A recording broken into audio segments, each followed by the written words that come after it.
folks, welcome to another edition of Kryptonian Chronicles by Rebel Nerd Radio. I am a portion of the team here, Steve. With me is Dave Brown and JD. How's it going, guys? Going good. Yeah, not bad. Not bad. This cooler weather's kind of weird, but I am enjoying it. Yeah. Shut your mouth. It is wonderful. Yeah. It's just with it being cold in August and with it being 70 degrees in August, that makes me worried for the winter. Okay, that's the only thing I'll say. That's not cold. That's perfect. And well, so, yeah, again, for summer, yeah.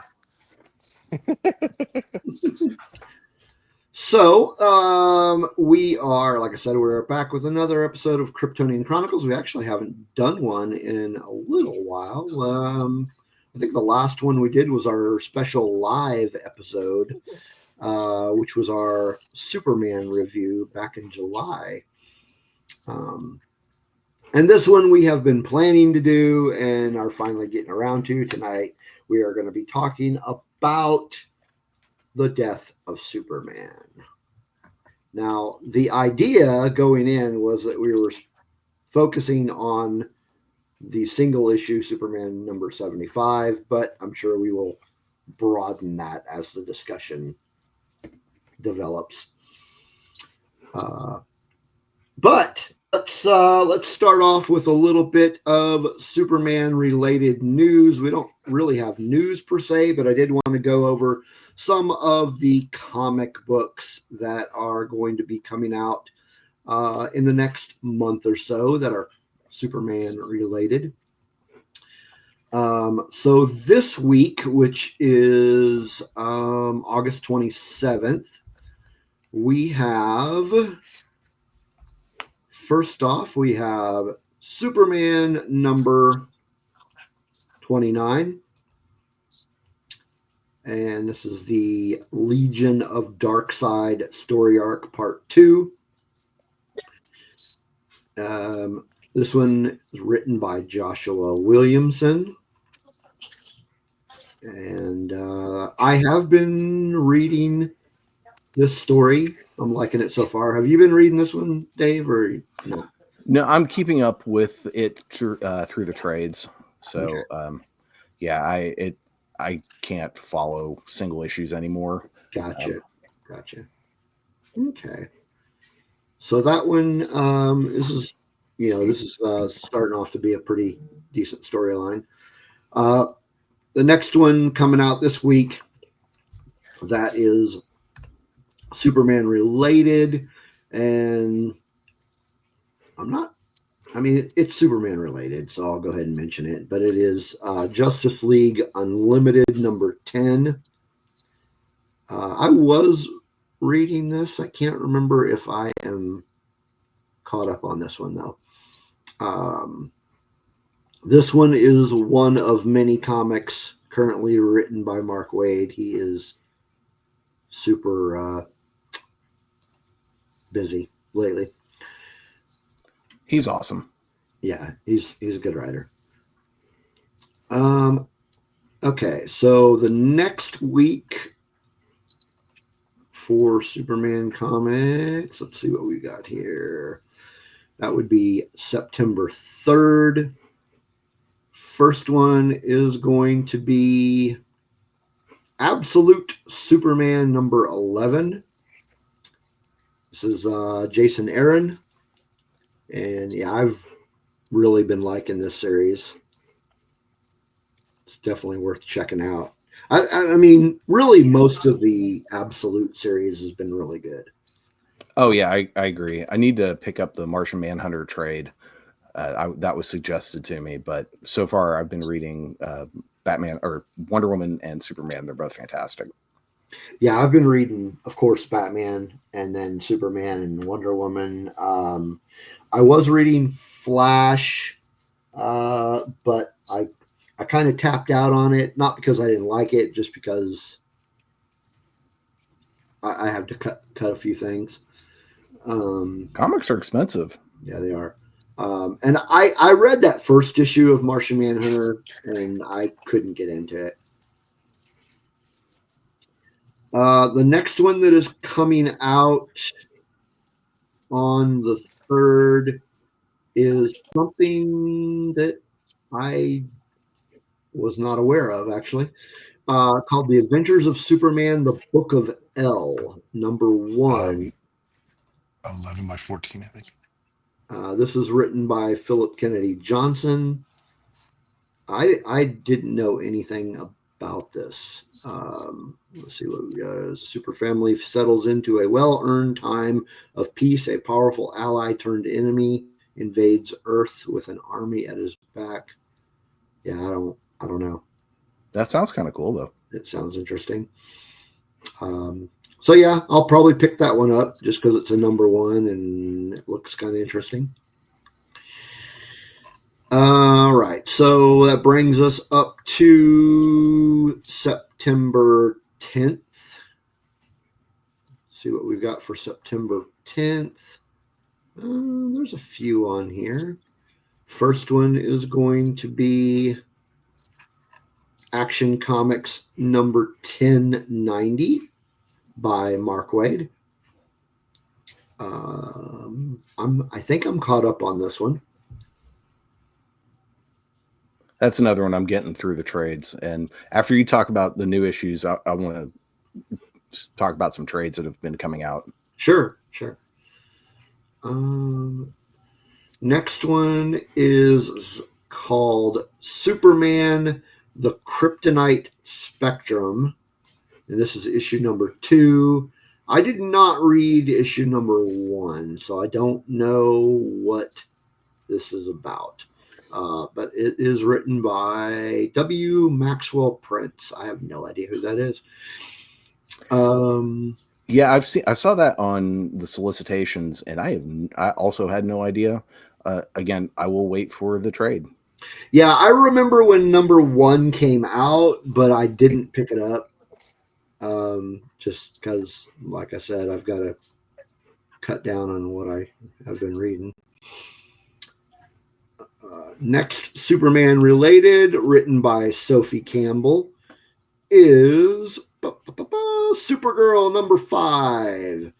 I've really been liking this series, so I will more than likely pick this up. Interesting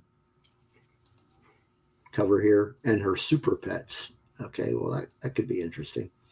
Yeah, I've really been liking the Supergirl series. Good stuff. The fact that she has more than one besides Crypto is. Yeah, that was interesting. Let's see what we've got. It brings us to September 17th. There's a couple of titles here that are Superman related. First is going to be World's Finest, number 43. I am very behind on this. Another Mark Waid product. It's fantastic. I'm behind because I'm getting the collected editions when they come out, but it's excellent. Yeah, what I have read of it, I really liked. The other Superman related coming out on the 17th is Krypto, the Last Dog of Krypton, number 4. I have not been reading this series.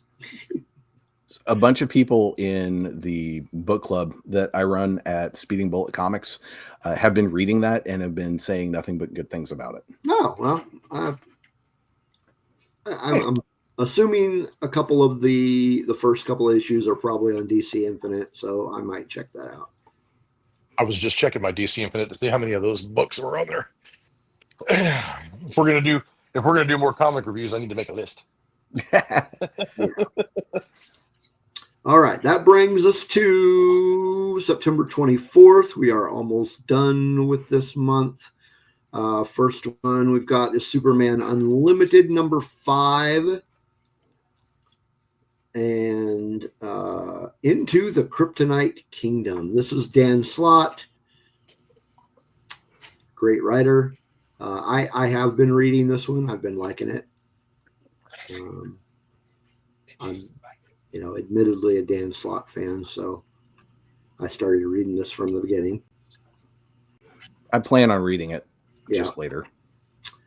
Next one is Justice League Unlimited number 11. Mark Waid.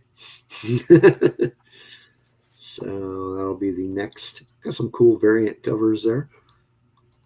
And then the last one for this week is Superman number 30.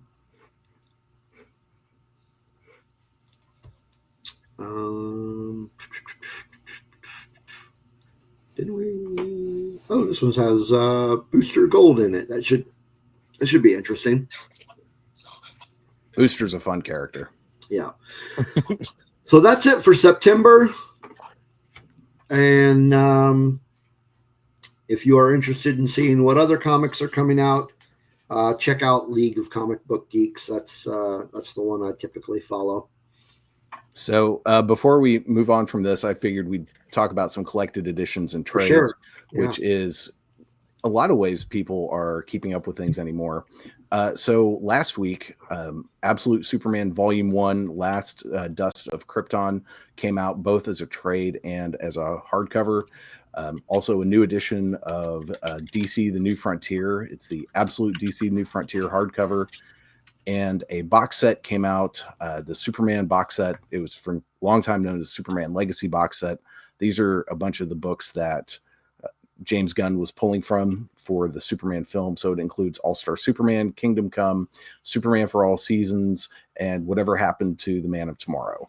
So that's kind of a cool little box set. Then this week, coming out, there is tangentially related, the collected edition of the first volume of the New Gods series.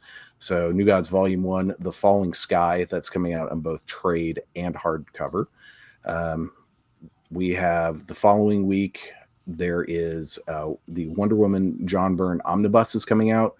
Soups does make some appearances in that because it's going to include the War of the Gods series, which is fantastic. After that, we have not much for a while. The Supergirl trade, Universe Ends, comes out on September 24th. And also a new edition of JLA Earth 2, a deluxe hardcover. And that's the end of that month. So that's some stuff coming out in collected editions. Supergirl Universe Ends.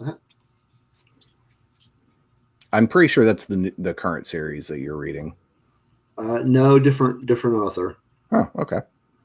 Collects material from Action Comics 1070 through 1081 and Supergirl Special number 1. Okay, that's right. Yeah, because Action, they have lots of different people in those books. I'll have to check that out because that author, and she sounds really familiar. I'm pretty sure that I've read some of her stuff before. I have not read her Action Comics though, but I've read some of her stuff. She is a featured creator apparently on the Batman Deadpool crossover that's coming out that no one fucking asked for. Oh my God. Who needs that? I did not. No, I'm not. Who'd you say Batman and who? Deadpool. No one needs that. Why? I don't. Why? Because those characters are like polar opposites of one another. Oh, here's the why. They're two of the best-selling characters for each company. That's why. Yeah, but I mean, they have to have some type of like chemistry or some type of like something that makes them fit together. And I just don't see Batman tolerating Deadpool. I mean, he'd be worse than the Joker. JD, we are talking about Disney and Warner Brothers. Do you think they care about chemistry? Do you think they care? They care about the almighty dollar. Exactly. This is true. I'm sorry. I apologize. Looks like this nice lady also did some writing in Detective Comics, did some Wonder Woman. So here is where I think I remember her from. She wrote also Superman related. She wrote Being Super. Oh, okay. Yeah, That was the Supergirl. Right. Oh my God, that is we need to do that book at some point. That is one of the best Supergirl books that I've ever read. I mean, eventually, probably before next year, we should do an episode about Supergirl, Woman of Tomorrow. I'm rereading that right now, actually. Yeah. Oh boy, let me go ahead and let me put that on the download list. Well, so you definitely need to read that one because that is what the Supergirl movie is going to be loosely based on. I remember us talking about that. So yeah. So that is going to be an important book for the future. But it is a fantastic book. It's really good. It really is. And I am completely freaking blanking on who the author was. Tom King. Right. Thank you. Tom King. Yes. Okay. I'm literally downloading it right now. Tom King and Belquist Evely. Yeah. Yeah. So all right. So new Superman comics. Okay. Go check them out. I've got some goodies to show you that are Superman related. Nice. So this came in the mail several weeks ago, and I still haven't opened it. I finally did open it. But I did order this. Oh, nice. Got that. Dave, just so you know, that was one of my thingies, by the way.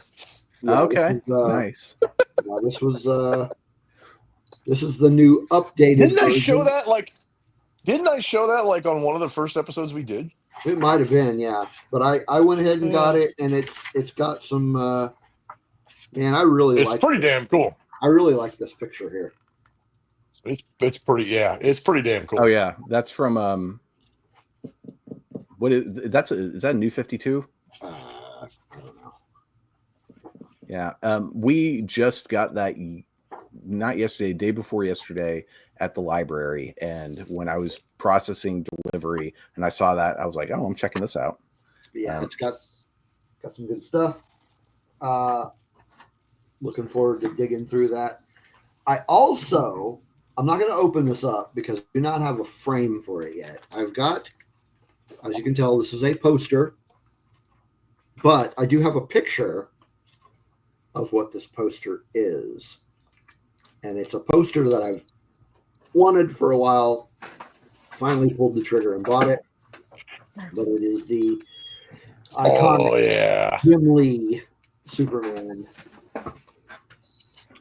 Man, I'd say I don't know, Dave. I don't know what your opinion is, and Steve, I don't either. But I tell you right now, Jim Lee has got to be one of my most favorite artists when it comes to comics. He's just one of my favorite. I love his stuff. Yeah, well, he is. Man. Yeah. He's like, hey, I want to be part of this too. Man. Yeah, let me in on this. I want to be part of the Superman show. Oh, Andy. Sorry, she loves doing this, and I was feeling guilty because sometimes I'm just not in the mood for her doing laps around my computer monitor, and so I figured I'd open up the door. Yeah. You know, I like Jim Lee, but admittedly, he most of his career was during a time when I was not reading comics, and you know, he became really well known doing Marvel, specifically the X-Men. I'm not an X-Men person. And then he was on, you know, one of the founders of Image, and that was happening all while I was not reading. And so, yeah, I completely missed most of his career. That said, I've liked the artwork I've seen. Can you not get on my keyboard, ma'am? Thank you. Sorry. I mean, this is something that happens like very frequently on Rebel Nerd Radio. Yeah, it's not like it's unusual. Are always like, what's going on here? Like, I've got one of them in the room here, and I expect that he is going to make his presence known here in a little while. And if it isn't his cats, it's my dog. Yes. Yeah, I'd say Jim Lee is probably one of my favorite comic book artists too.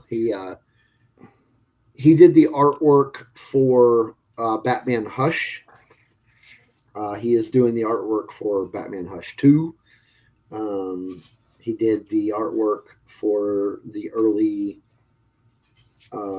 like Dave mentioned, the early, it wasn't really a reboot, but the X-Men comic from the 90s.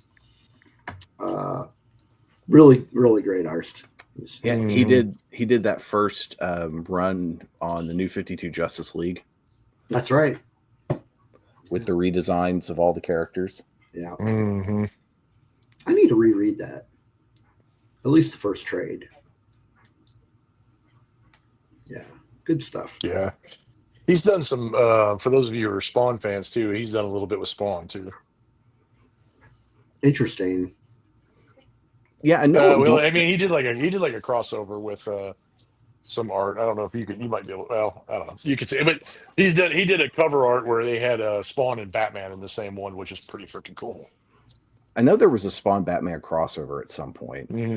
And also pretty early on in the Image years, they had an event where the creators swapped, and so I want to say Rob Liefeld maybe did an issue of Savage Dragon, and Rob Silvestri did something else, and McFarlane did something else. And funnily enough, the guy who writes and draws everything Savage Dragon related redid that issue because he wanted the entire series to just be him. And let's be honest, Rob Liefeld's going to come up here in a minute, and he's not that good.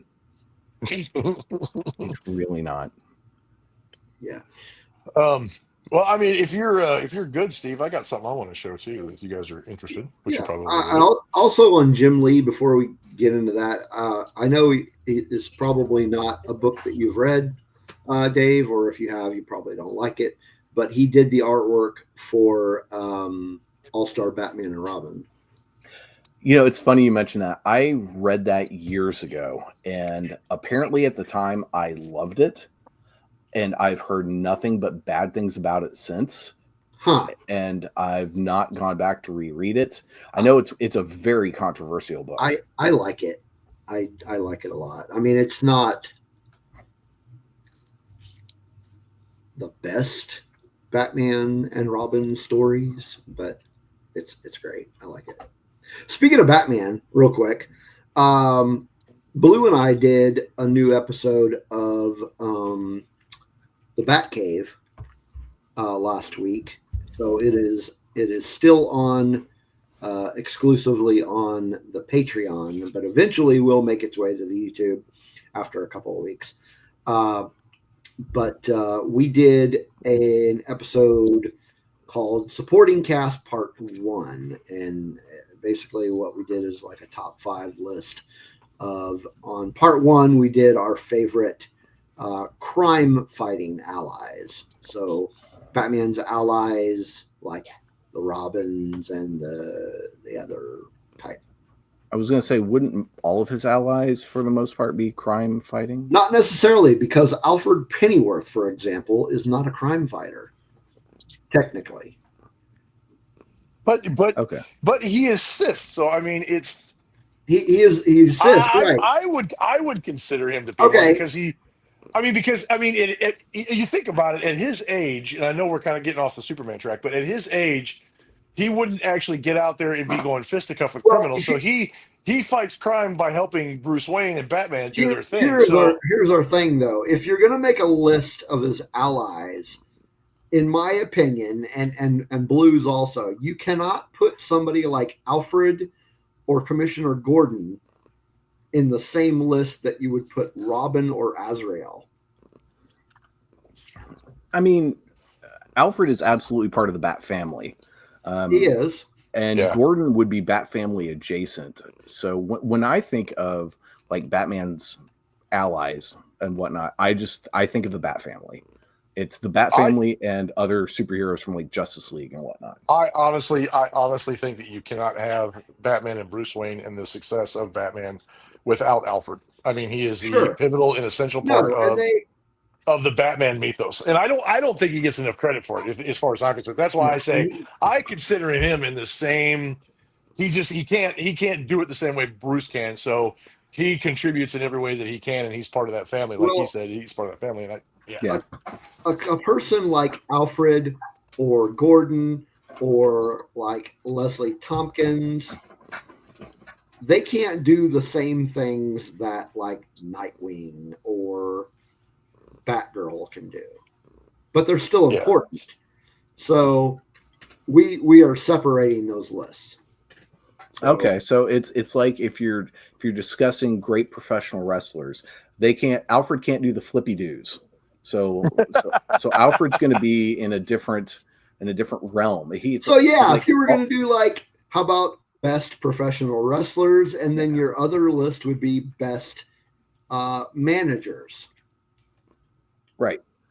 Because so you would have, for example, in the Robin side of things, that would be like a whole bunch of Will Ospreys and the Young Bucks, and Alfred would be Bobby the Brain Heenan, right? I just think of it like Batman and Bruce Wayne couldn't be who they are without Alfred, without Jim Gordon, without Lucius Fox, without those people who know who he is and help support him in what he does. So, and I just think those are background people that are kind of like, they are essential to what he does. They are important enough to get their own list. Yeah, they're just not popular enough to get their own list. Yeah, exactly. They're just not in the same list as the Robins and the we went off on a Batman tangent. Anyway, totally went off tangent. You had something you wanted to. So actually relevant to our discussion today, I actually have two things I want to show. I actually have, and I'm sure you guys probably have these too, but I wanted to show them too because I wanted to kind of, I've had these sitting around forever, and they've been just kind of in my collection. And I never thought I would actually be doing one day a discussion and a podcast on them from when they came out. But this is a second edition printing, still in the bag, of The Death of Superman. Nice. From 1993. Yep, this is actually, I think that's what that means. It has a little triangle on it. It says 1993 2. So I'm assuming that's a second edition print. No, but we'll get to that in a minute. Okay. But what I do have is an original, and this is 1992. So they actually printed this and put these out, or not put them out, but they printed them and had them ready before the actual comic came out. So I have this. Cool. Which is the Black Band. And this has never been opened. I have not opened this. I've not cracked the bag on this because I'm afraid to. Wow. Well, luckily, if you do crack the bag, or you're not going to lose a lot of money, because I think right now it's worth about $5. Oh, dang it. Well, that's okay. That's, to me, having it an original in the sleeve like that, and then having the band that goes with it, to me, that is just like, I mean, I might cut the bag open and like open it one day, but this, I mean, it literally says like 1992, all rights reserved. So this is original. That's very cool. This is the original. Plus, and like I said, it came with the black armband, and it's the original number 75. Yeah, I didn't. It says, and in the package, like I said, I haven't opened it, but in the package, fold out splashback cover, full color memorial poster, full color commemorative stamps, Daily Planet obituary, Black Morning armband, which is this, and an exclusive Skybox trading card. So all that is in here. Yeah. I said, bought that when it came out. I do not still have my original copy. So I saved mine. I did not. That's very cool. So did you have to stand in line for a long time to get that? No, a buddy of mine did. A buddy of mine stood in line. He got one, and he ended up picking up two of them. So I made him do it. he actually, this is, you guys will know this because like back in the day before like, social media was real huge. He actually physically camped out. He was like the third person in line, and they pitched a tent and went in rotation because him and like five other buddies went in and got like two apiece, and they were doing it where you could only get two apiece, and all of his buddies wanted it, so they had like five guys that were doing camping rotations and were getting them for everybody. And then when it came time, they all slammed in at once, and they said the people behind him got very pissed off and were very upset because all of a sudden four other guys showed up and bought comics. Now, luckily, the one they went to was one of the biggest comic book stores in my hometown, and they had like a lot. They had crap tons of the Superman 75 special edition. So Yeah. Yeah, I didn't stand in line because the place where I went to go to get it wasn't always very well known as being a comic book shop. It was mostly a used bookstore. They did have comics. They had a good comic book selection, but people just tend at the time just tend to forget this was a comic book store. Those are the best kind, though. You build a rapport with those people, and you get in on those deals, and you can Yeah, get the special stuff without having to stand in line. yeah. That's perfect. So, with that in mind, let us begin our discussion on the death of Superman. All right, so I've got some facts, Okay. and I'm talking a little bit more about than just the original issue. So, Death of Superman was a crossover event originally published in Superman, Man of Steel numbers 18 to 19, Justice League America number 69, Adventures of Superman 497, Action Comics number 484 or 684. Superman number 74 and 75 from December 1992 through October 1993. It was followed by the arcs Funeral for a Friend, Reign of the Superman, and The Return of Superman. So the triangle thing that you were talking about, there was a time in the 80s and 90s, and it ended really in the early 2000s, where the four main Superman titles were completely interconnected. So if you were reading them and you wanted to continue with the story, you would have to go from Action to Man of Steel to Superman to Adventures of Superman. And those triangles were telling you where in the story they were. Oh, It's called the Triangle Era. And honestly, that's one of the limitations behind, I think, this event. When you read the trade and you read all these issues, is it's a bunch of different creators who have put the story together, and sometimes there's slight tonal shifts. There was one case where it was transitioning from one issue to the next, and it ends on basically a cliffhanger, and the next issue picks up essentially a few minutes before the cliffhanger, and things play out slightly differently than they look like they were going to. That was one of the downsides, I thought, to the series. But speaking of, do y'all know the story about how this came together? Not necessarily. Okay, so no. let me school you. No, I'm just kidding. God, that was pretentious. Well, Jeez. I know, right? Wow. Now, oh God, that was awful. I apologize. Now, I mentioned Rob Liefeld earlier. If you ask Rob thinks it's because of Image Comics, and he believes that DC was so freaked out because Image sold so well with their first 6 issues that they were like, "Oh my God, we have to kill the Man of Steel." Everyone else who was involved does not agree. So there's this great documentary called Secret Origin: The Story of DC Comics. And in that, you had the group editor of the Superman titles at the time, a guy named Mike Carlin, and then Louise Simonson, who was the writer of one of the books, I forget which one. They told a very different story. So they would once a year get together, all the creators of the 4 Superman titles, and plot out the next 12 months worth of stories, and know what everyone is doing, which part of the arc they're doing, et cetera, et cetera. So they have this whole year planned out. About that same time, Warner Brothers was developing a new TV series, Lois and Clark: The New Adventures of Superman, for ABC. And a big part of that show was the romantic relationship between Lois and Clark. And they knew at some point they were going to have a wedding episode. So the story that they had plotted out for this year was the wedding and the marriage of Lois and Clark. So it was decided that, well, we should probably wait and have this coincide with the TV show. So they had to reconvene and rip up everything they planned. And in the meeting, Jerry Ordway just said flippantly something he was apparently known to do. He just said, "Oh, let's just kill him." And instead of not taking him seriously, they all stopped and said, okay, let's do that. And that's how the story came to be. Nice. See, the New Adventures of Superman was relevant. Oh yeah, I'm not saying it wasn't. I'm actually really interested in watching it now. I just finished my rewatch of Smallville, so I'm thinking I might dig into it. So which You TV show are you talking about? Which what? I'm sorry. Which TV show are you talking about? The Dean Cain Superman show. Yeah, Lois and Clark: The New Adventures of Superman. Yeah. You just have to remember when it came out.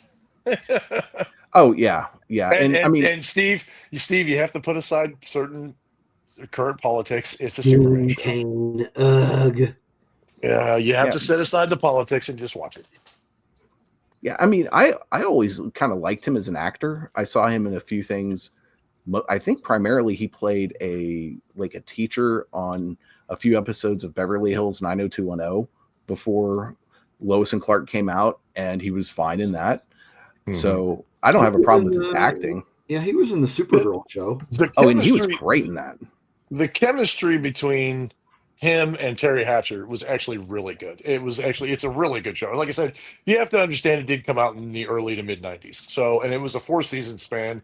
All the seasons I think were pretty good with the exception of the fourth one. I think the fourth one was a little weird, but it's been so long since I watched it. I'm gonna have to watch it again, but you have to remember when it came out. It was it was a good series. I liked it. I thought it was fun. I watched it religiously. I actually own the box set now. Very cool. Of the entire show. So like one of these times I need to do a rewatch of it, but it really is a good show. And like I said, just set aside current politics, all that crap, because all this happened before. You know what? I probably will not watch it, but that's because I've got so much else that on the table. I need to watch. Like I'm not terribly behind on it, but I am behind on Strange New Worlds, the new season. Oh, so good. Alien Earth just came out, and I'm a little bit behind on that. We just finished the first season, or the first of the second season, rewatch of Wednesday.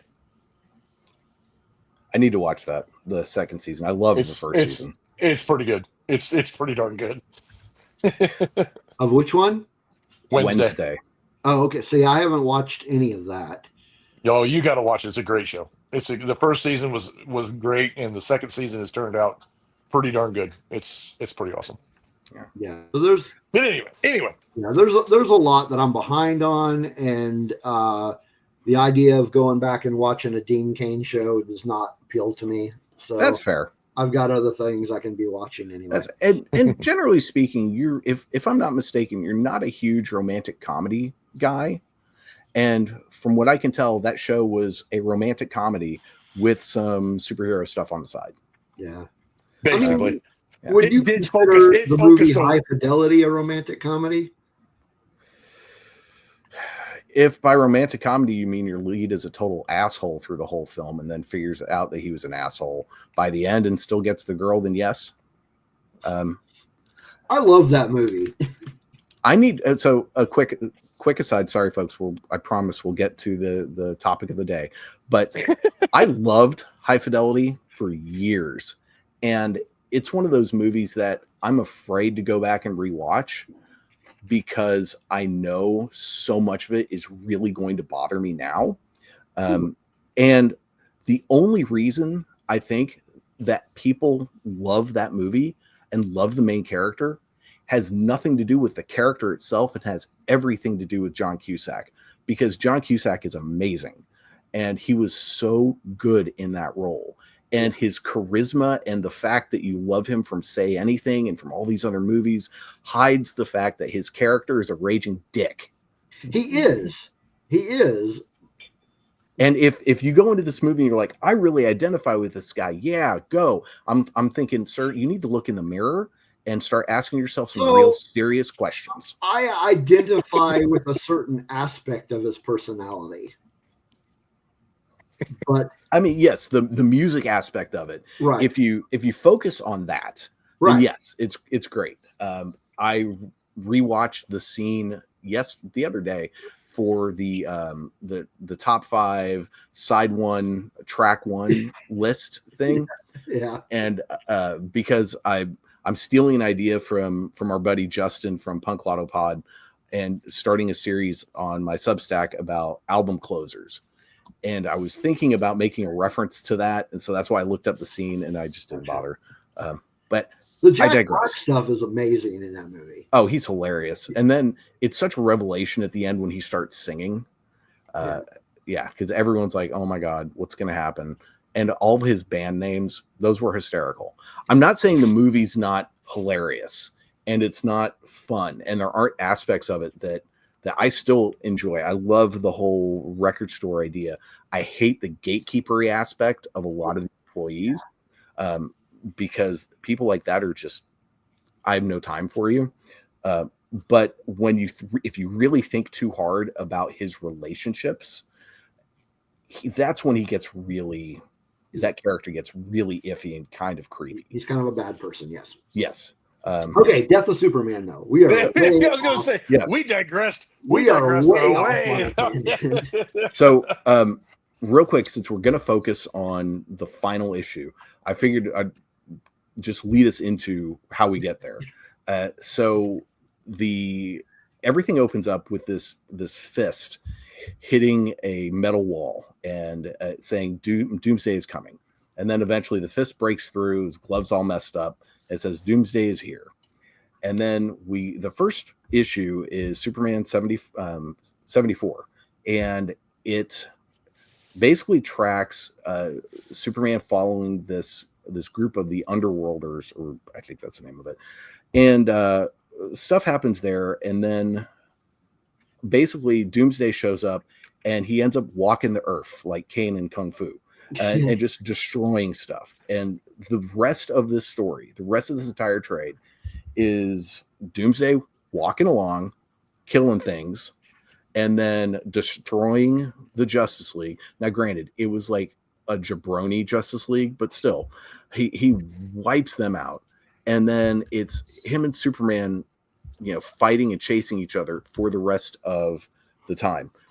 By the time we get to the final issue, one of the things about that issue specifically is throughout the series, they were starting to make the panels bigger and bigger. Mm-hmm. And by the time at the very end, everything was either single or double or even triple page spreads, which was a really fascinating and unique storytelling element. I think that at first, when you're just reading through it, I think it's super easy to miss.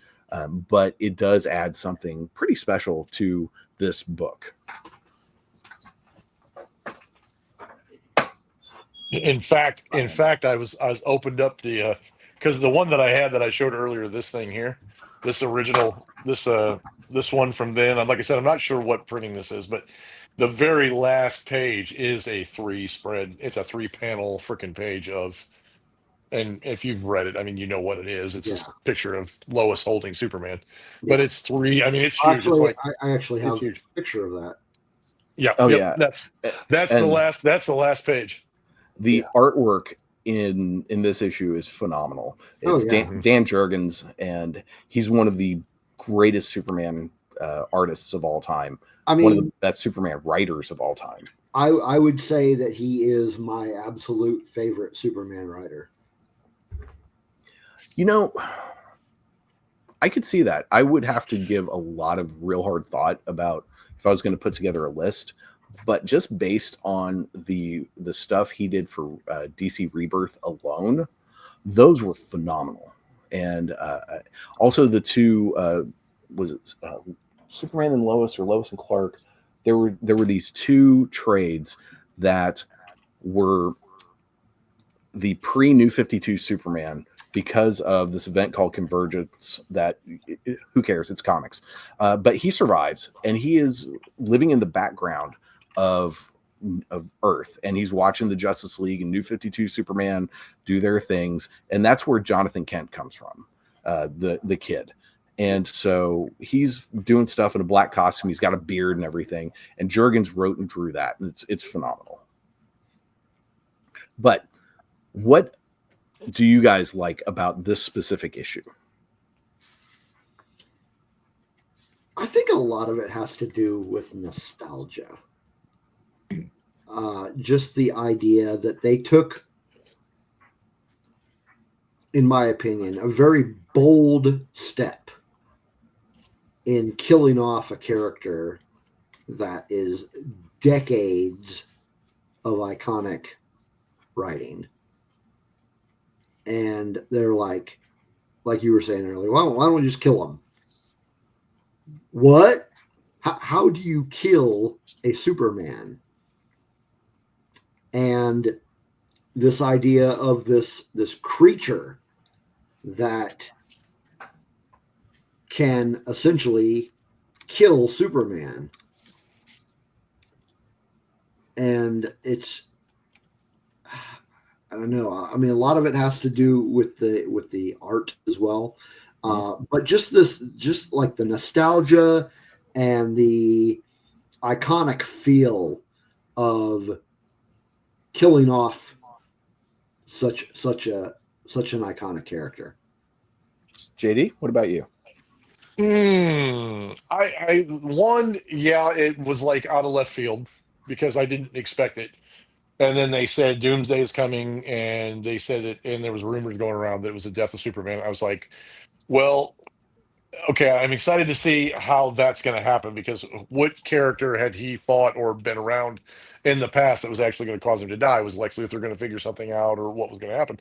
So that interested me. The second thing that interested me was I knew beyond all that there's no way that they're going to permanently kill off Superman, that they're just going to end the Superman comics and that was going to be the end of it. So I was like, okay, I'm excited to see not only what happens and how this death of Superman is going to play out, but what's going to play out afterwards. Because I kind of had a pretty good feeling that something was going to come of this, but it wasn't going to be, it was just going to be like they had just taken a wrench and thrown a wrench in the works and they said, okay, we're going to mix all this up. We're going to do all these things. And so I'm like, okay, I'm kind of excited to see where they go from here, because if the true Superman is dead, how does that work, and what's going to happen with that, and how the future of the Superman comics is going to play out. Like I said, I knew it wasn't going to be the end of the Superman comics. I knew something was going to happen, but I just wasn't sure what or how this was going to play out. And the third thing for me was the mystery of Doomsday himself. I mean, you have this thing that just pops out of this box, and he's in bond. He's in these chains. He's in these bindings, and as he fights, as he gets in this battle, he starts to reveal more and more of himself. And you're like, okay, this is a guy we've never seen before. We don't know who he is. We don't know where he came from. But all of a sudden, he just tears a new ass in the Justice League, and then him and Superman go at it. And it starts out with Superman handling it pretty well. And as the fight goes on, you can see that both of them are taking a toll on one another, even to the point of when their fists collide, it sends a shockwave that shatters like half of Metropolis. And that amount of destruction, that amount of collateral damage from a fight that they've had was like, wow, okay, so there's something about this thing, this creature, whatever he is, that we don't know yet. And I'm sure that we're going to find out at a later date, that we're going to find out what and who and where he came from and what he is.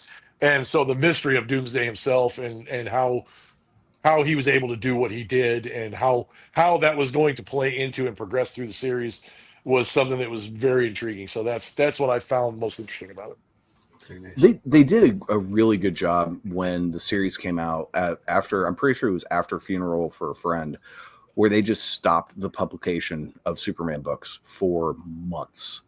Yeah. And it wasn't until they started the Reign of the Superman that they brought it back. And I think that was really smart.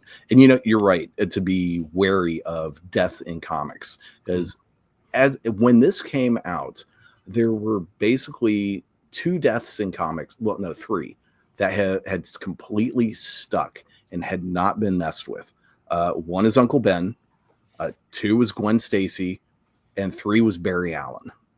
Barry has come back since then, and the Spider-Gwen is from a different universe, so mainline Gwen Stacy is still dead, and same with old Uncle Ben.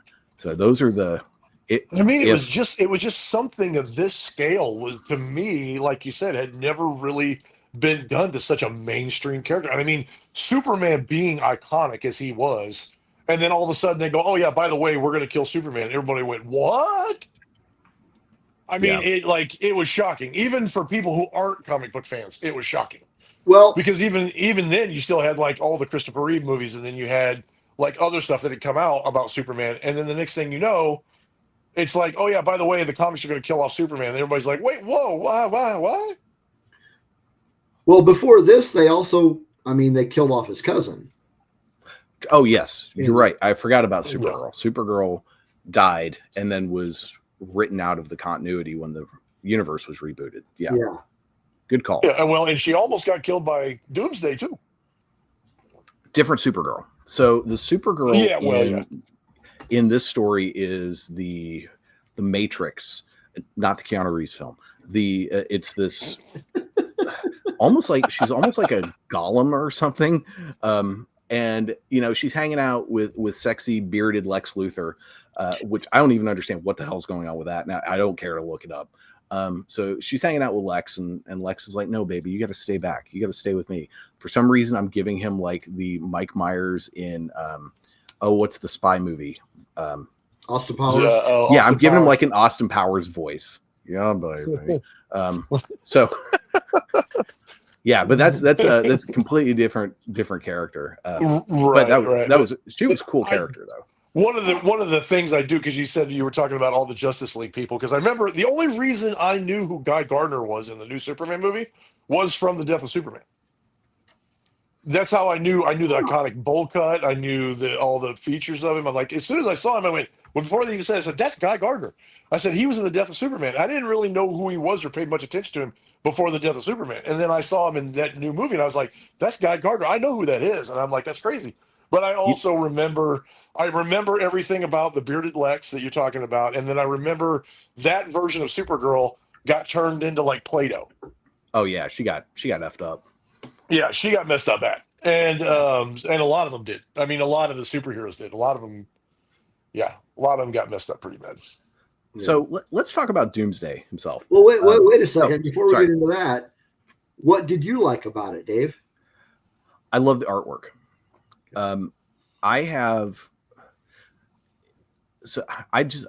Because I read it all together, I just think of it as one story, as a final issue in an epic crossover event. I think it's really good. The totality of the Death of Superman, I think, is fine. If I was giving it a star rating, it would get the Gentleman's 3. It is fine. There's nothing spectacular about it, to be honest. And this actually ties in perfectly with the question of Doomsday. I find Doomsday to be a horribly boring villain. He shows up and he's a monster rampaging. I know that there's been more mythos has been given to him as years have gone on, but in the context of this specific story, he's just this bony dude who shows up and wreaks havoc. And my favorite scene in the entire thing with Doomsday is, when as he's walking around, he walks into a Lexmart, and what stops him dead in his tracks is a big screen TV showing an ad for an upcoming night of professional wrestling. And the person on the screen is absolutely supposed to be Hulk Hogan. So it's like, what you gonna do, brother, when Doomsday runs all over you? It just, that made me laugh out loud when I was reading this. But no, the final issue I do think is really well done. And I love the direction the art went. I love the boldness of it. It is funny reading older comics and seeing how fights are choreographed in the stories. Like I think Superman's final death blow that he throws is like this double axe handle punch thing. And you just look at that and you're like, that's not going to work. What are you doing? And I'm pretty sure that what happened is when they hit each other at the very end, it finally snapped Doomsday's neck, which was what killed him eventually. But so those are my thoughts on the issue itself. I think the issue itself is really good, and I think it's a good cap for a story that is legendary but just if you just look at it for the storytelling value and what you get out of those issues themselves, is fine. It's actually he does of- the axe handle cut to his head as Doomsday comes up through his hands and uppercuts Superman. They both hit each other at the same time. Yeah, that's right. on the subject of Doomsday, what are your thoughts on the current / future iteration of Doomsday? Or have you been reading any of that? I have not gotten up to that point yet. Okay. So the current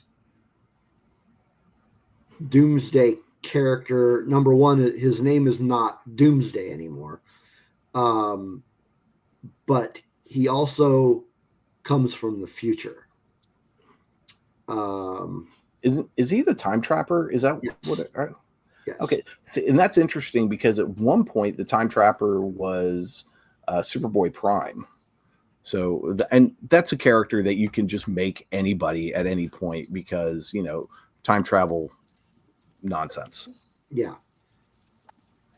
But yeah, this, that current iteration of him is quite interesting. See, I know there for a while, and I haven't been keeping up with him himself, but I know there for a while he actually got intelligent, like somewhat. Yeah, he is kind of intelligent right now. Yeah. And in the actual canon, was he a creation of Krypton? Is that what it was? Because I know that's what they did in Smallville. Mm-hmm. He was okay. If I remember correctly, I have the I call it a graphic novel, but I think you call it a trade. Somewhere I have the trade of the origin of Doomsday, and what it was is that there was a doctor that was working with the Kryptonians, and they had an outpost where it was like one of the harshest environments they'd ever encountered. And what they were doing is that it's kind of the same situation that happened with the Doomsday from the TV show with the one that you said Smallville. No, not Smallville. It was the new one, the Taylor. Superman and Lois. Superman and Lois. So what it is it's kind of the similar situation, but it was they were on an outpost on one of the harshest planets they'd ever been in, and they were experimenting with Kryptonian genetics. And what they were doing is they would send the genetic material out, and it would get killed, and they would recover whatever they could, and they would clone a new one. And they would clone a new person. And what they were trying to do is they were trying to clone a perfect individual, is what they were trying to do. And every time he went out and got killed by something, he would get cloned, and this process continued for like years and years and years and years. This is all they did was they would kill it and they would create a clone, kill it and create a clone, until it got to the point where this thing could survive those harsh environments. And so what they tried to do is they tried to bring him back, and he looked like a rough version of Doomsday, like not so many bones and not so many things. They tried to bring him back, and what they did is he turned on the Masters and he killed the research team and everybody that was involved.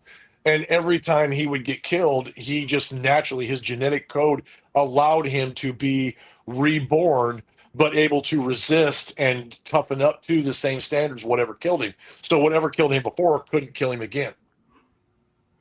Okay, yeah, that's also kind of what the way that the quote unquote Doomsday in Batman v Superman, that's kind of how that one worked as well. Every time you hit him with something, it made him stronger. Right. And then I think the Taylor one, or the Superman and Lois one, they kind of did the same thing, except they used Bizarro, which they didn't use Bizarro in this one. This one was strictly a Kryptonian baby that they used the genetic material from, and they kept cloning him.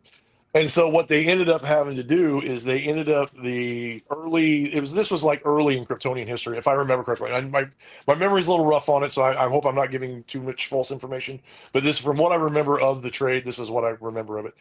What they did was that it actually, this thing made its way to Krypton, and the only way they could stop it and destroy it is they used a machine that gathered the essence of the council, and they created a perfect being of light that actually was able to fight and kill Doomsday rather easily.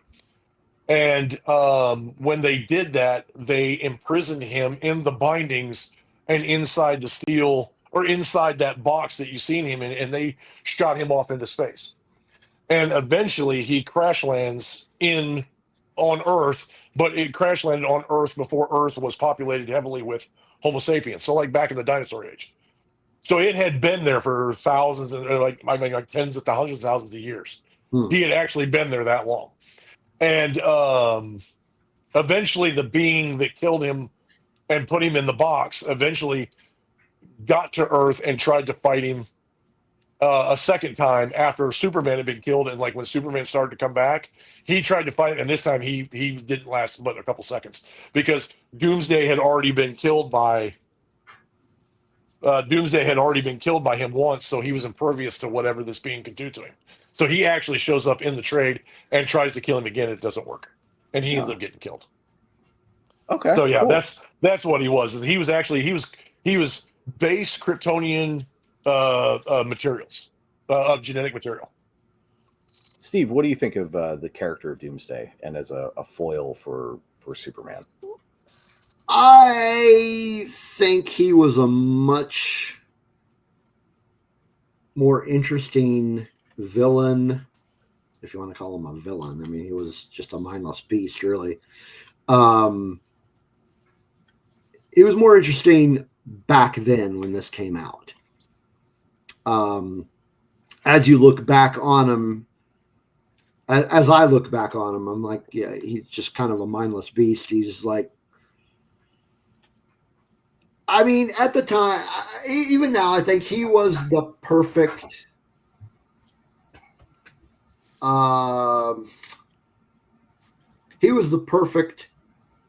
answer to how do you kill Superman.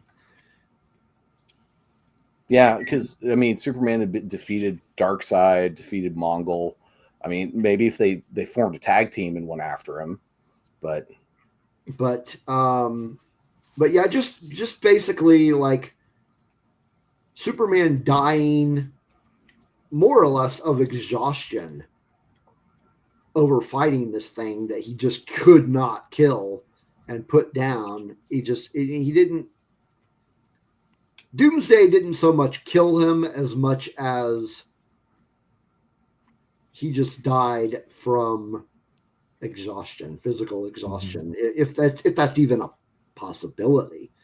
Well, and they kind of like I was talking earlier, the whole fact that you come up with something that could kill Superman. In essence, and I know this might be spoiler alert, but he died, but his resurrection, if you look at the Reign of Superman trade where he actually comes back, he didn't really die. They just didn't handle his death the right way. Come to find out. Yeah, I know has been arguments, might not be the right word, but there's some that think that essentially Superman would be almost immortal as long as he lived on Earth because the way his cells regenerate and whatnot. So with Doomsday, do you think the character would have been better suited had they never brought it back? If it had just been, this was the one time you see Doomsday in this, they could maybe do, still tell this origin story as like a prequel kind of thing. Yeah. But this fight, Doomsday's dead and never seen again. No? How come? Yeah, because I think if they hadn't if they'd have told his origin stories, they said, okay, well, this is where he came from, but he's never coming back. And to me, bringing him back in later episodes and actually giving him further significance later down the road, as in it's a continuation of that, it made, because like you said, all of a sudden he just pops up. He pops up out of the middle of nowhere. He breaks out of this box. He tears crap up. He's mindless. He doesn't say anything. He just does all this stuff, and the next thing you know, he's dead. And if you never hear about him again, then I think it makes the whole storyline that much more. It almost is kind of like a waste. Okay. Well, he's dead. This character just disappears. This guy came out of nowhere. He kills Superman. He disappears. We never hear from him again. And then all of a sudden it goes on, and Superman goes on to new adventures. It's like, okay, well, now we know this is just a dumb money grab. There was really no importance to it. The fact that they actually decided to bring the character in and use him in further episodes and give him an origin story, and then say you will see him again. We'll just see him his. We'll see more development of him. I think it adds better significance to the death of Superman, the whole story arc. Okay. Yeah. I hadn't thought of it like that. What about you, Steve? I didn't really think of it like that either. Yeah. I mean, honestly, I would have been fine if they never brought him back. You know, I kind of err on your side on that, Steve. But JD, you make some really good points. I do think the best thing though with a character like this is you bring him back sparingly. You wait years before you use him again, and then when you use him again, and he goes away, you need to wait again. We're talking 5-10 years before he's seen again. So that way, it's really special when he shows up, because they were in such a weird position of, okay, we really quickly have to come up with a year's worth of storylines, and we have to figure out who and how are we gonna kill Superman. Coming up with a mindless beast is probably in circumstances like that, the best thing you're going to come up with. And truth be told, if you think about that, this was all made, just the whole idea came out of a lark. It's amazing that everything turned out as great as it did. And it just is a testament to the people who are working on those books. I mean, just to me, if they'd have just had him, he like I said, the way he comes out, the way he goes about doing his thing, the way the fight takes place, and all that kind of stuff. If you just leave it at that, and he's all of a sudden dead and never shows up again, it just, without a prequel and an origin story, and then a continuation, like you said, even if it's just for special occasions, that Doomsday's still lurking out there. He's still out there somewhere. And there's echoes of this, or there's stories of that, or there's talks of this. The fact that if you did it that way, or if you did it to where, boom, he just shows up in these couple comics in this one little stretch, to me, it's just lazy. It's just a lazy money grab. And the fact that they gave him more context, they put him in a better light, makes it has a better payoff to me. You make an excellent argument. I now am rethinking the character, because after reading the trade, I was just like, I can't stand this character. This stinks. But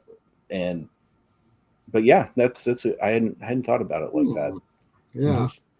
I definitely, if you have not read the trade of his origins, I definitely recommend it, because not only is there a series, it's like a volume 1, 2, and 3, I think, of Doomsday Origins. I have it somewhere. I don't know where it's at, but I have it somewhere. But it's Doomsday Origins, volumes 1, 2, and 3, and it talks about his origins. It talks about Superman actually going back after him. It actually has a part in there where Doomsday and Darkseid meet, and it doesn't turn out well from Darkseid, or Darkseid, or whatever. And so, like I said, it's a 3-part series, and it, like I said, it shows his origins, it shows all that stuff, and Superman actually goes back after him again. So with Doomsday Origins. I'm sorry, excuse me, Doomsday Origins. Yeah. Thinking of the character, or of Superman, I know at the time there was all this talk of how do you kill this character. I never thought it was impossible to kill Superman, especially post Crisis on Infinite Earths.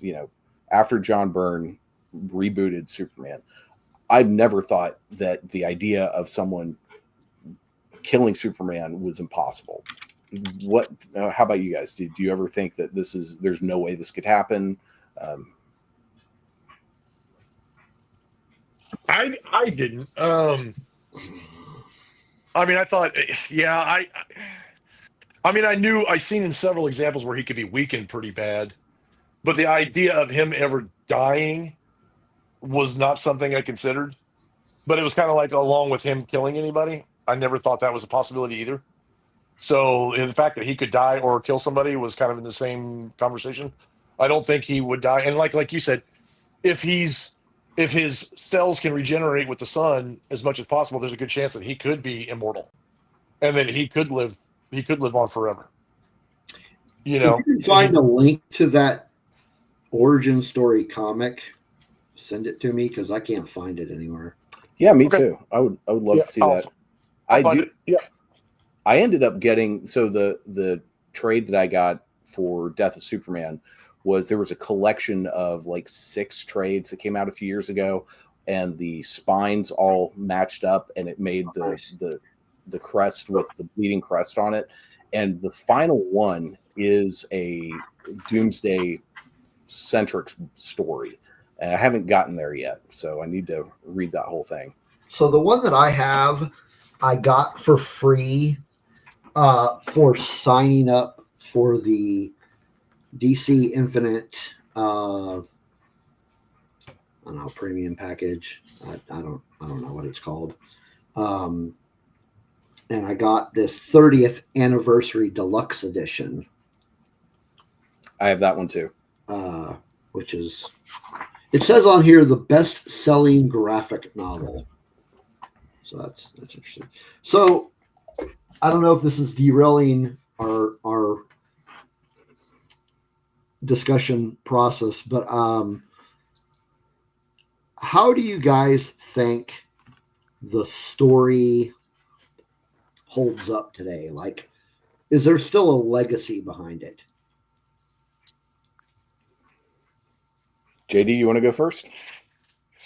Well, yes, because Doomsday has showed up in several iterations between the what is it, the Smallville iteration of him, the Superman and Lois iteration, Smallville iteration, by the way, was played by Sam Witwer. Sam Witwer, yes, it was. And then also, what was the other one? There was another version. Oh, and obviously the Zack Snyder version where it was General Zod reimagined as Doomsday, which I cannot roll my eyes hard enough.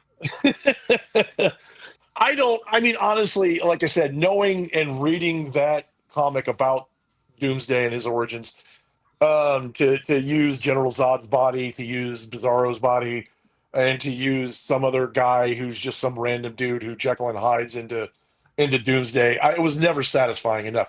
They've been trying to figure out ways to bring him into the fold, and it's interesting. It's neat ideas, but it's never been a true Doomsday to me. It's never been, the right.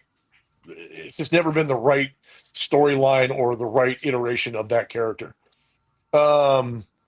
The fact that people were interested in the fact that Superman could die, I think it's the legacy of that is that it's brought, like, so we had the Zack Snyder Death of Superman, obviously, and then the fact that I think it proved in a way to a lot of people that having characters that are so strong and so powerful that they can't die is something that's just, in some cases, I think, are boring. And it's to the point where there's just not enough. Number one, there's not enough character growth. There's not enough growth of the people around him, and the fact that he can be hurt and stuff like that, and that things can happen to him, and that it kind of brings into the foreground of the question of mortality and being human and things like that. And I mean, maybe not directly, but I think in some ways it affected stories like even the current Superman, because like he's like, that's what makes me human, is I make mistakes, I get injured, I have bad days, there's things that can happen to me. I'm not invulnerable, I'm not immortal, I'm not this, I'm not that. And it allows them to see that there's character growth, and there can be things that they can learn, and that the fear of things. And even it affected like Batman, like the Bane and the Batman series, Nightfall, and then that got brought into movies, and the fact that our favorite characters, something can happen to them that we're not ready for, that we weren't prepared for, because we thought that they were just invincible, that nothing was ever going to happen to them. And now we look at it and go, well, that's not always true, because something can happen. And I think it kind of brought that. I think it brought superheroes and like favorite Hollywood characters, it brought them to the point where we want to see something happen, or it makes them vulnerable, or it makes it makes it to where something bad could happen. So if you're not watching, you may miss something important. Good point. Yeah. So to your question, Steve, I think they're two separate things.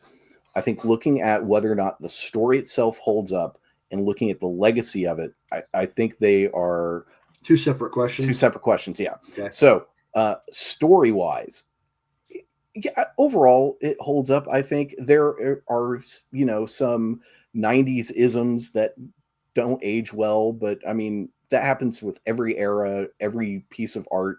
There's almost always something that just doesn't quite age well. There are and this ties into what JD you were saying.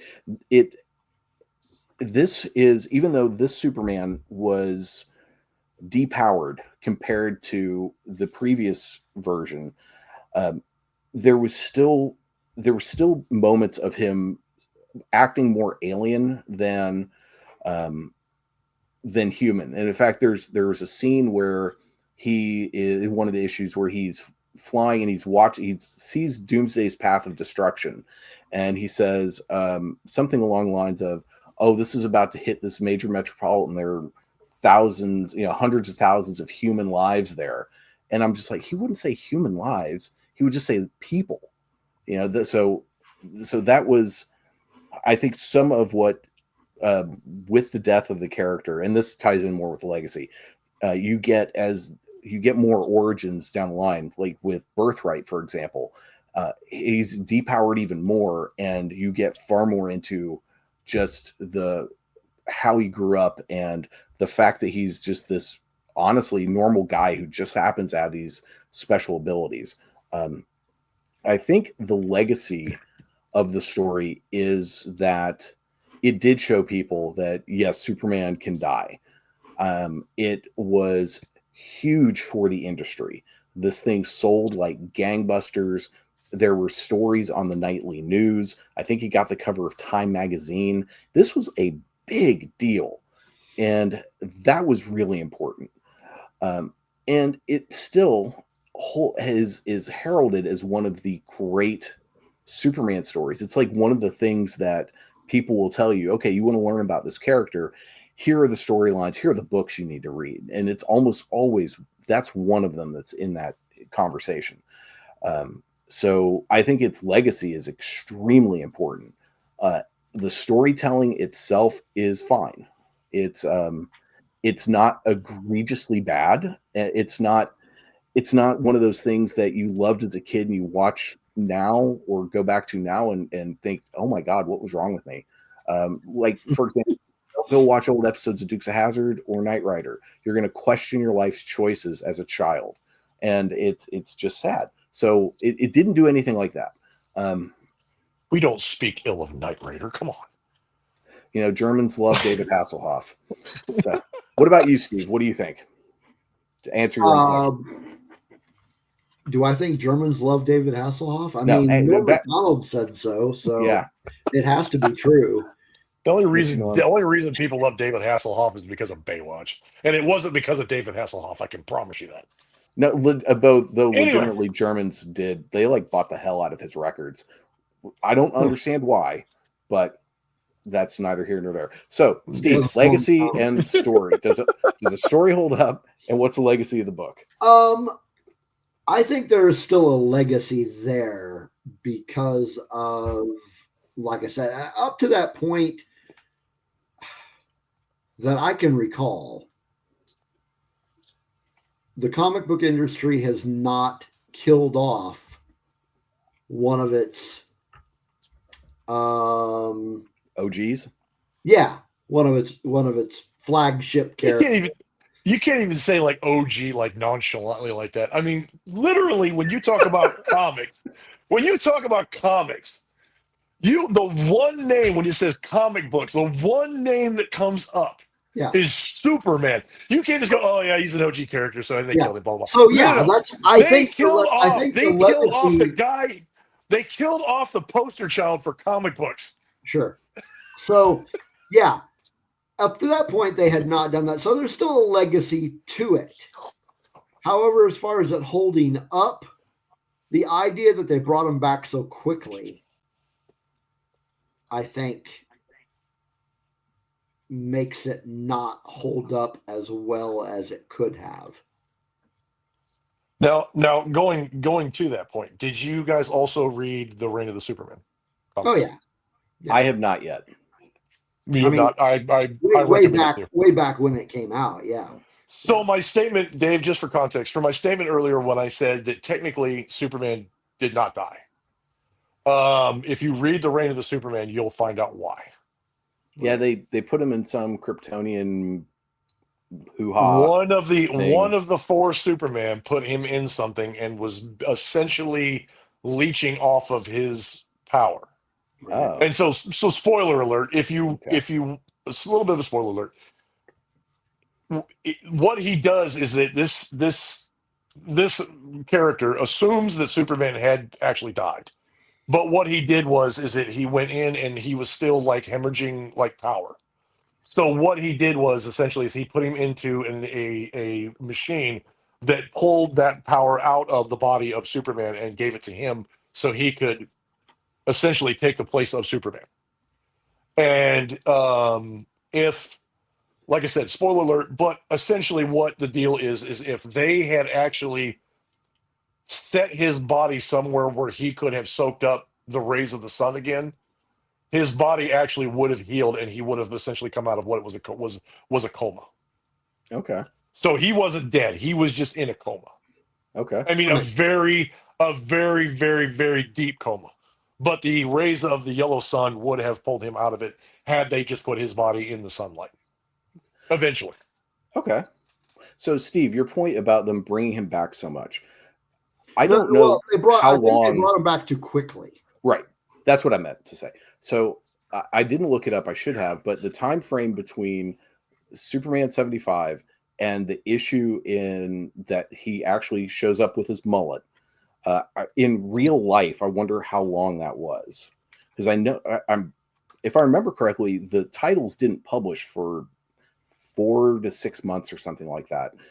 But then they had to go through Reign of the Superman and then the Return of Superman, which are, that's two separate trade collections, or when you get the whole thing, it's like the size of all three books of Lord of the Rings. It's huge. So publication. Oh, whoa. Okay, that can't be right. That's got to be there. Okay, yeah, there's no way that's right. Sorry, I saw a date and I went, no way, is it 2016? I'm like, no, I know there was. I know it wasn't that. I know it wasn't that far apart.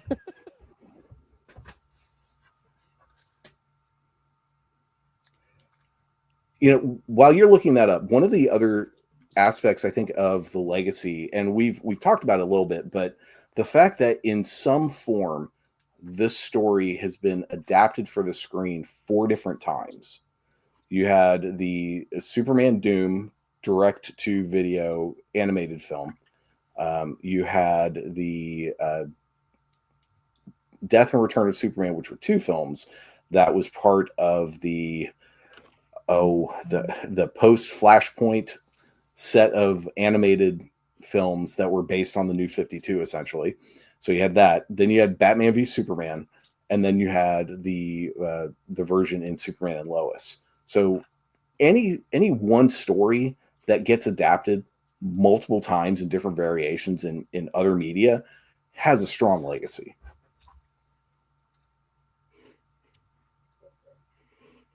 Yeah, I can agree with that. Yeah. So while JD's still doing his Googling, any other thoughts? Any about the story that you feel we've missed?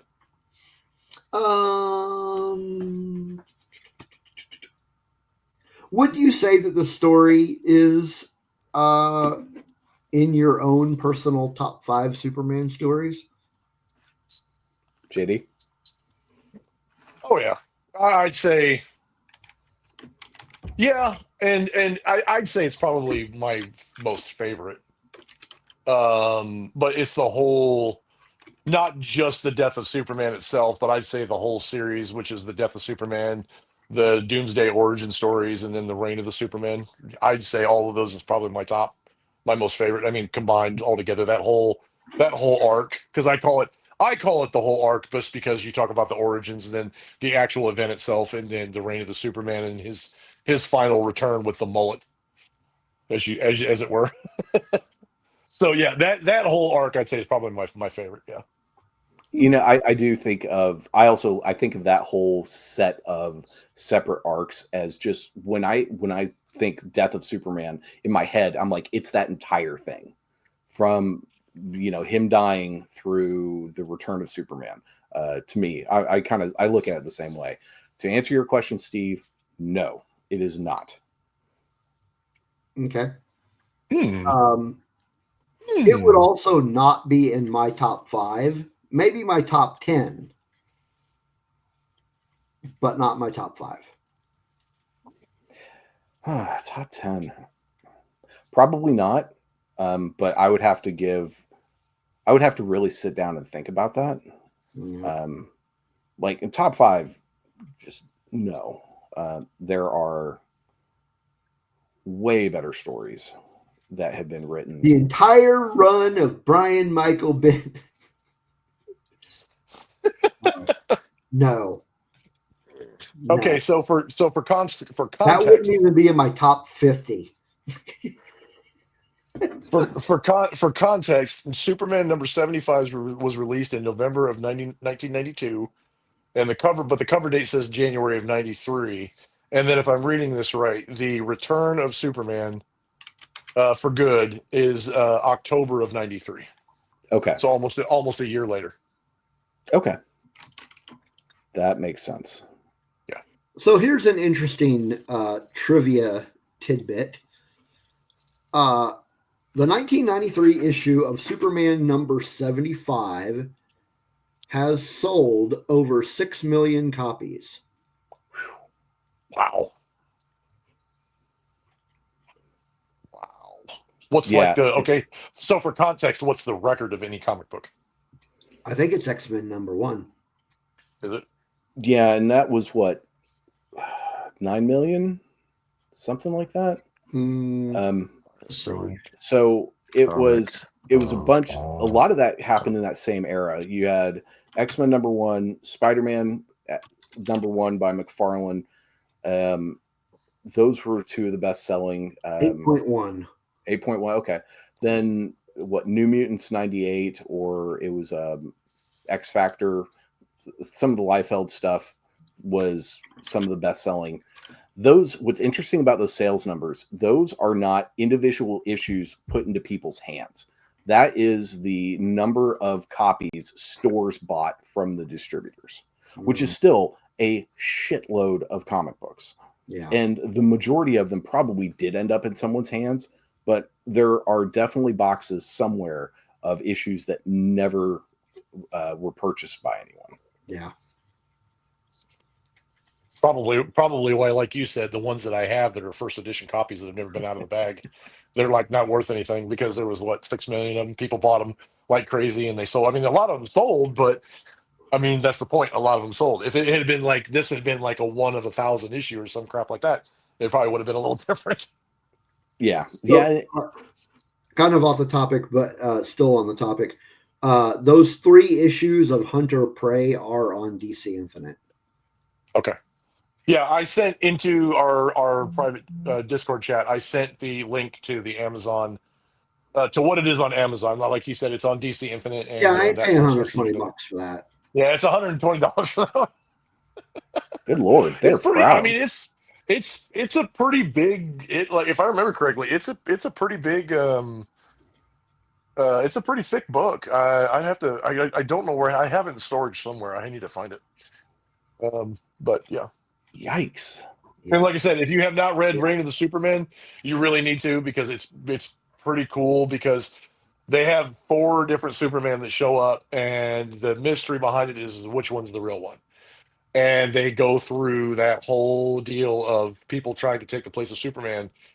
And one of them And then but the thing about it is too is that you also see returning characters like Green Lantern gets involved, and you've seen some of the characters like we talk about Legacy. Some of the characters from that have actually shown up in other medium too, like Steel, for instance. Like one of them shows up and he calls himself the Man of Steel, and he is in a suit of armor with a big hammer, and he's a cool character. It's an awesome dude, cool character. It spawned his own comic book. It's even spawned a few movies. He's a reoccurring character in some other shows. Yeah. But that's where the character of Steel comes from. Yeah. Is he was one of the guys who tried to take the place of Superman when Superman died. John Henry Irons. Yep. John Henry Irons. That's him. Okay, so This. sorry, did not mean to interrupt, but I'm looking No, at this Amazon page. I am pretty sure this one that's $120. I don't think this thing is in print anymore, and this is an inflated price for a brand new copy because it looks like you can get them used starting at $15. But also, if you scroll down, this thing's only 151 pages. Go to hell. 3 issues. Yeah, I'm not. There's 3. Yeah, it's a 3-issue arc is what it is, and there's a lot of it's a big story. It's a big story because it's actually, like I said, it shows Superman finding out that Doomsday is back, him going after Doomsday, but he has to cross like universal dimensions to get to him. They go through the origins of Doomsday. They go through what happened when the Kryptonian Council had to sacrifice themselves to create something that could kill him. It goes through Superman Doomsday and Darkseid actually seeing one another and fighting. And it, like I said, it doesn't end well for Darkseid because he ends up tearing up Darkseid's planet. And then it comes to a confrontation between the two of them. Yeah, I'm gonna have to look in to see if I can't find this, online somewhere to read. Well, didn't you say? Do you have DC Infinite? I do. Yeah, so Okay, it's on there. Steve Yeah, said it's on DC Infinite. Okay, cool. Yeah.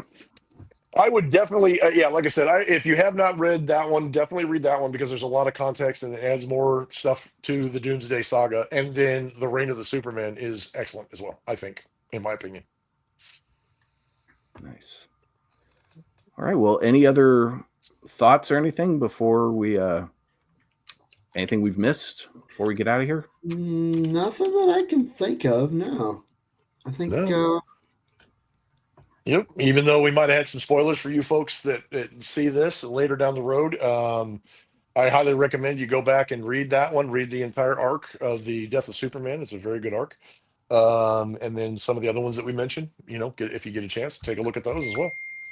And in our defense, as far as spoilers are concerned, this book is 32 years old. So yeah.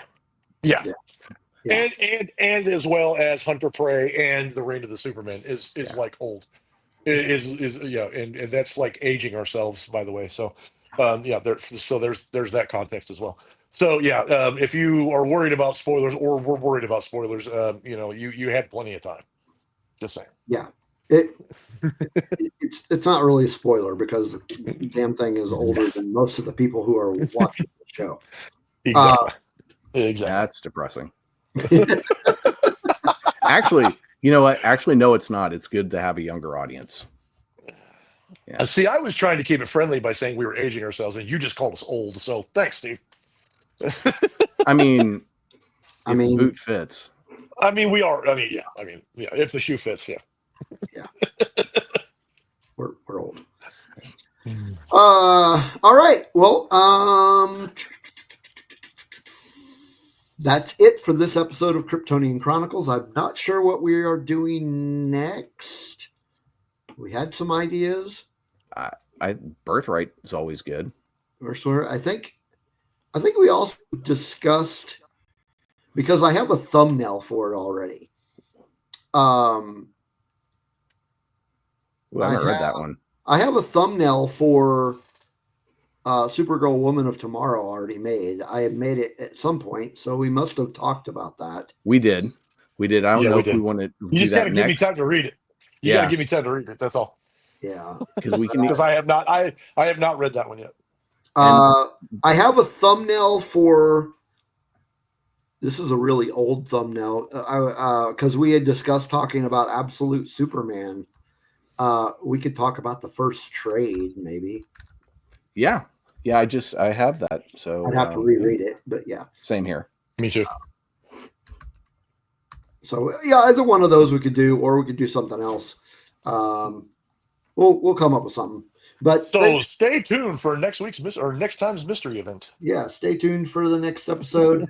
Those of you that are patrons, you are getting to see this first. So thank you for being our patrons. And for those of you watching this on YouTube in several weeks, make sure you subscribe, like, ring that bell, all that good stuff. And tune in next time for whatever we decide to do. Take care.